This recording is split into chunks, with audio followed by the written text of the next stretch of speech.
And now my faithful brothers and sisters, creatures from near and far, it's my pleasure for me to read chapter 3 of Sandy and SpongeBob's love story. In this chapter, Sandy, SpongeBob, Jamal, and Soulvester have reached the land of Kemet, where Pharaoh Ramses XII and his people greeted SpongeBob and Sandy with a massive ceremony and a great big feast hosted by the Pharaoh himself. This is also the chapter where we shall mention Babylon, the land that has always symbolized corruption, idolatry, and rebellion against God. The Bible mentions Babylon many times, and describes it as a city that will face judgment. Bible verses like Isaiah 13 verse 19, Jeremiah 51 verse 58, and Revelation 17 and 18, describe Babylon as a city of pride and oppression that will face the judgment of Jesus Christ and all of the true gods of this world. But, Father Falcon, Egypt too was a city of oppression, and in the story of Moses, God told Moses to go to the land of Kemet and tell Pharaoh to let the Israelites go free. But when Pharaoh refused, the 10 plagues of Egypt began until Pharaoh released the Israelites. Yeah, but when Pharaoh's heart hardened again, he summoned his armies to capture Moses and the Israelites, but the Egyptians were confronted by the pillar of fire. Then Moses split the Red Sea, allowing the Israelites to walk through it. But when Pharaoh and his army tried to cross the Red Sea, they drowned in the Red Sea. So after the story of Moses, what happened to the Egyptians who learned from the story of Moses and the Israelites? Excellent question, Brother Wally, and I'm surprised that you and Sister Eve remember the story of Moses and the Israelites. Anyway, the Egyptians kept their culture and religion, and they continue to worship their own gods, but they could do all of that on one condition. The Egyptians had to promise never to use the Israelites as slaves ever again. Luckily, I know a pharaoh named King Tut made that promise and signed a peace treaty with Israel. Ever since then, Egypt and Israel never had a war against each other, all thanks to the peace treaty King Tut signed. For those who don't understand, that's okay, because we are reading chapter 3 to help you understand more about the alliance between Kemet and Israel.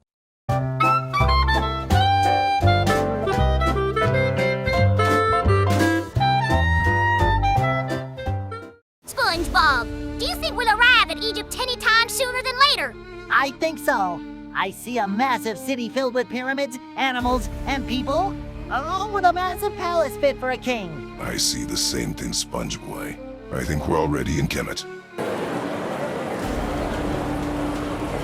Look!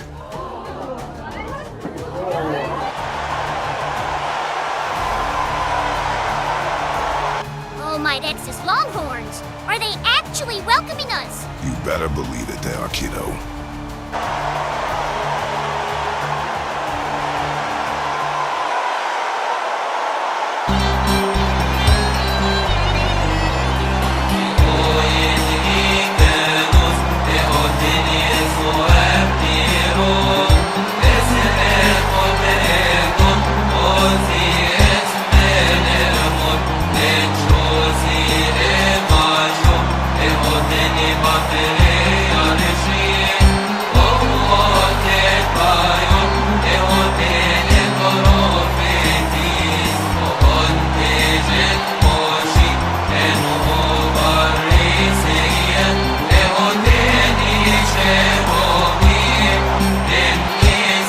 Welcome, dear friends, to the land of Kemet.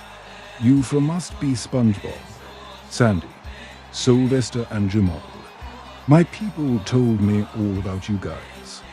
And you must be Ramses XII. We've heard all about you, Your Majesty. It's such an honor to meet you, Your Most Wonderful Royal Highness. We've come here for a romantic evening in the palace. A romantic evening in my palace. Luckily, you've came to the right place, my little square friend. I'll tell the nobles to prepare the feast. A few moments later.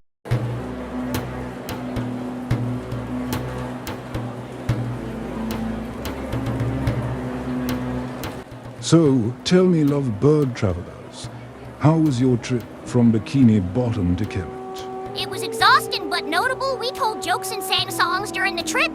That sounds good, Sandra. When I was a little prince back in the day, I got lost in the Egyptian wilderness in the middle of the night. So I prayed to Khonsu. the moon god to help me find my way back to my palace. That's a cool story, Mr. Pharaoh, sir. I have one question. After the story of Moses and the Israelites, did Egypt still use Israel as slaves? No, never again did we ever dare to conquer Israel after what the gods saw when Moses returned to Egypt. I wasn't expecting for you to ask such a remarkable question, SpongeBob. But thanks for asking, anyway. We have to thank Tutankhamun for assigning the peace treaty between Israel and Egypt. For he may be young, but he was as strong as a lion. Thanks to the young Pharaoh, we Egyptians now treat Christians in Egypt as family instead of exiling them from our society. I have to applaud you for respecting Christianity, Your Majesty.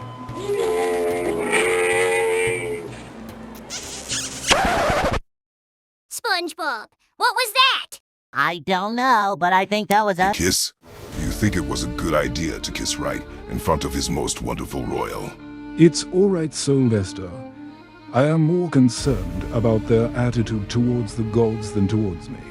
SpongeBob and Sandy, you two have discovered something romantic upon you. But I have decided not to punish you, because Jesus teaches us that we shall not kill the innocent, especially love birds. Really? Yes, I mean it. SpongeBob and Sandy, you two are welcome to stay in Kemet for as long as you wish. Thank you so much, Your Majesty. This means a lot to us. Yeah, we are most grateful for you, Your Majesty. Meanwhile, in Babylon.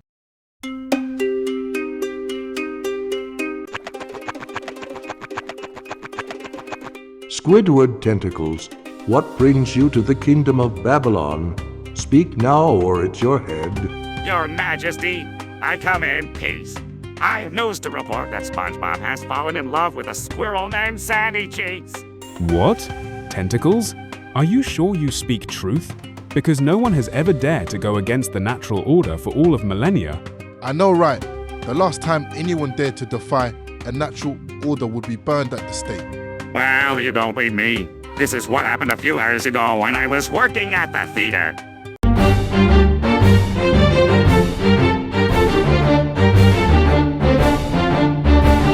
Howdy, Sandy. Howdy, SpongeBob. What's good? Look, I know this is kind of weird for me to ask, but Sandy, once we're finished with work, mind going on a date? SpongeBob, why are you even asking me that? Haven't I already told you 100 times that we're nothing but just food friends? I understand, Sandy, but I can't help but realize how beautiful you truly are. Yes, you may be aggressive at times, but you rarely want to hurt anyone. Oh, okay, SpongeBob. I wasn't expecting you to say that. But now that you mention it, I too have a feeling that we're more than just friends. Don't you even think about it, Sandy. I cannot believe what I was watching. I cannot believe that a squirrel and Sponge would defy the natural order and live to tell about it. I don't know why we're doing this again, but this demonic example of abomination needs to die right now. Well said, fellow soldier. But how are we going to stop that squirrel and Sponge from spreading their romantic disease any further? Oh, hear me, O ye gods of Babylon! Oh, would you be quiet, you preaching fool?